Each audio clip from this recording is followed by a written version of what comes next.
स्वागत है आप सभी का आपके अपने यूट्यूब चैनल संघर्ष AK27 पर। तो आज हम इस वीडियो के माध्यम से बात करेंगे रक्त परिसंचरण तंत्र से संबंधित मोस्ट इम्पॉर्टेंट क्वेश्चंस। तो आइए अपने वीडियो को यहीं शुरुआत करते हैं। अत्यधिक ऊंचाई पर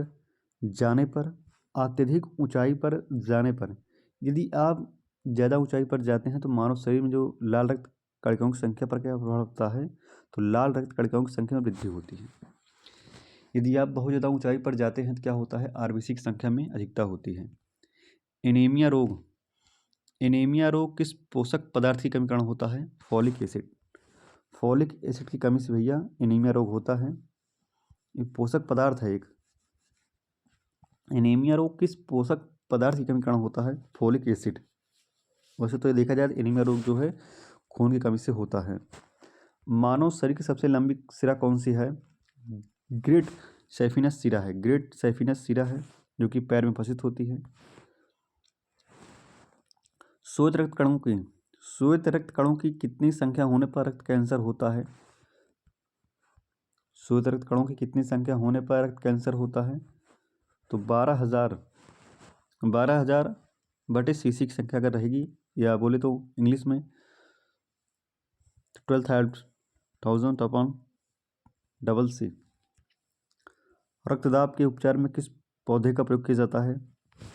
रक्तदाब के उपचार में किस पौधे का प्रयोग किया जाता है? इस पर गंधा है। मानव शरीर की सबसे बड़ी धमनी कौन सी होती है? महाधमनी। मानव शरीर की सबसे बड़ी धमनी कौन सी है? महाधमनी है। किस अंग को मानव शरीर का रक्त बैंक कहा जाता है? प्लीहा को हम रक्त बैंक के नाम से जानते हैं।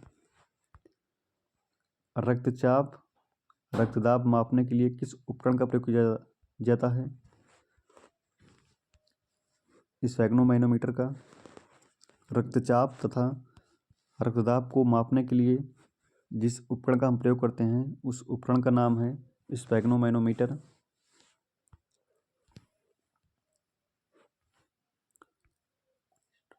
कोलेस्ट्रॉल की सामान्य सीमा मानव में कितनी होती है? तो 150 से 260 मिलीग्राम होती है। रक्त समूह AB को सार्वभौमिक ग्राही क्यों माना जाता है? क्योंकि रक्त समूह में प्रतिरक्षी नहीं पाए जाते हैं। प्रतिरक्षी क्या है? ग्लाइकोप्रोटीन है। सिकल सेल एनीमिया का रोग किसकी विकृति से होता है? RBC। सिकल सेल एनीमिया का रोग किसकी विकृति से होता है? RBC की। रक्त परिसंचरण से संबंधी अंग एवं उनके कार्य क्या हैं? हृदय क्या होता है? हृदय का कार्य होता है रक्त को संपूर्ण शरीर में प्रवाहित करना। ये भैया हृदय का कार्य होता है। धमनियाँ क्या करती हैं? धमनियाँ रक्त को हृदय के अंगों तक पहुंचाने का कार्य करती हैं। हृदय क्या करता है? रक्त को संपूर्ण शरीर में प्रवाहित करता है। और धमनियाँ क्या करती हैं? धमनियाँ जो है रक्त को हृदय के अंगों तक पहुंचाती हैं। शिराएं रक्त को शरीर से हृदय तक पहुंचाती हैं। शिराएं रक्त को शरीर से हृदय तक पहुंचाने का कार्य करती हैं। शिराएं। कोशिकाएं धमनी तथा शिरा के रक्त का सम्मिलन जो होता है उसे हम कोशिकाएं कहते हैं। रिसैरपिन नामक औषधि का प्रयोग उच्च रक्तदाब को कम करने में किया जाता है। रिसैरपिन नामक औषधि का प्रयोग उच्च रक्तदाब को कम करने में किया जाता है। लिम्फोसाइट कोशिका प्रतिरक्षी का उत्पादन करती है। धमनियाँ हृदय से ऑक्सीजन युक्त रुधिर को शरीर के विभिन्न अंगों में ले जाने का कार्य करती हैं। रक्त में उपस्थित प्रमुख पदार्थ। रक्त प्लाज्मा में क्या उपस्थित होता है? तो रक्त प्लाज्मा के अंतर्गत आपके आते हैं हल्के पीले रंग का तरल पदार्थ आता है। एल्बुमिन में ऑस्मोटिक दाब स्थापित करता है। ग्लोबुलिन में संक्रामक रोगों से रक्षा करता है। जो ग्लोबुलिन होता है इसमें क्या होता है, जो संक्रामक रोग से रक्षा करते हैं इसी में उपस्थित होते हैं। फाइब्रोनजिन रक्त का स्पंदन करता है।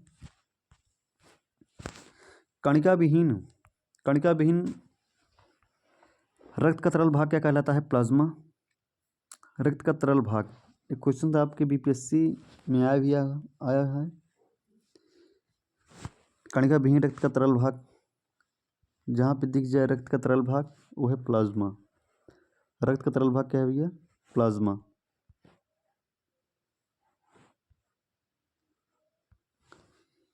यदि दोनों जनकों का रुधिर वर्ग ए बी हो तो उनके बच्चों का संभावित रुधिर वर्ग क्या होगा? ए होगा या बी होगा या ए बी होगा? तो ए बी हो सकते हैं। यदि आपके माता पिता में से दोनों का रक्त समूह ए है और बी है तो उनकी जो ब्लड ग्रुप है वो ए हो सकता है, बी हो सकता है और ए भी हो सकता है।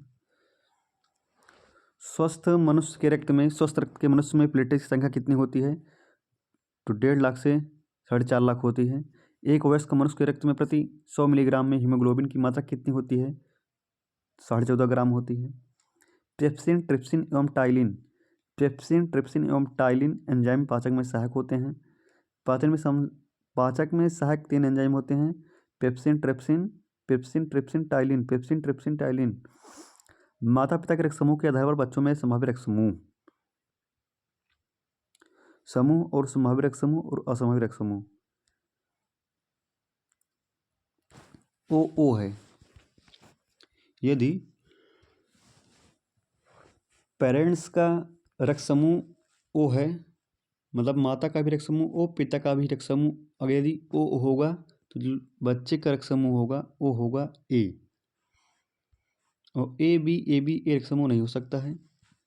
यदि पेरेंट्स का रक्त समूह ओ ए है, माता पिता का रक्त समूह यदि ओ ए होगा तो शिशु का क्या होगा? ओ ए होगा। ए और ए बी नहीं होगा। यदि माता पिता में से ओ बी रक्त समूह है तो बच्चे का ओ बी होगा और ए इंटू ए बी नहीं होगा, ए और ए बी नहीं होगा। ओ यदि ए बी है, यदि माता पिता में से किसी का रुधिर वर्ग ओ और ए बी है, इन दोनों का यदि मम्मी का ओ है, डैडी का ए बी है, तो उस बच्चे का रक्त समूह ए बी होगा और ओ और ए बी नहीं होगा। माता पिता के रक्त समूह यदि दोनों का ए है, माता पिता के रक्त समूह में यदि दोनों का ए है, शिशु का क्या होगा? ओ ए होगा, ए इंटू ए बी नहीं होगा। ए बी है तो ए होगा, बी होगा, ओ होगा और ए बी होगा। यदि माता पिता के रक्त समूह में यदि माता का ए है या पिता का बी है, यदि पिता का बी है माता का ए है तो जो इसके लड़के का ब्लड ग्रुप होगा वो ए होगा या बी होगा अथवा ओ होगा अथवा ए बी होगा। इन चारों में से कोई एक भी हो सकता है। यदि ए बी रक्त समूह है माता पिता का, जो उसके बच्चे का रक्त समूह होगा वो ए होगा, बी होगा, ए बी होगा। क्या नहीं होगा? तो ओ नहीं होगा। माता पिता का रक्त समूह बी है, बी इंटू बी है। यदि पिता का बी है माता का भी बी है, यदि पिता का ब्लड ग्रुप बी है माता का भी ब्लड ग्रुप बी है, जो शिशु का रक्त समूह होगा वो बी इंटू ओ होगा, ए बी नहीं होगा। यदि पिता का बी है माता का ए बी है, चाहे माता का बी हो पिता का ए बी हो, तो जो उसके बच्चे का रक्त समूह होगा वो ए होगा, बी होगा, ए बी होगा। क्या नहीं होगा? तो ओ नहीं होगा।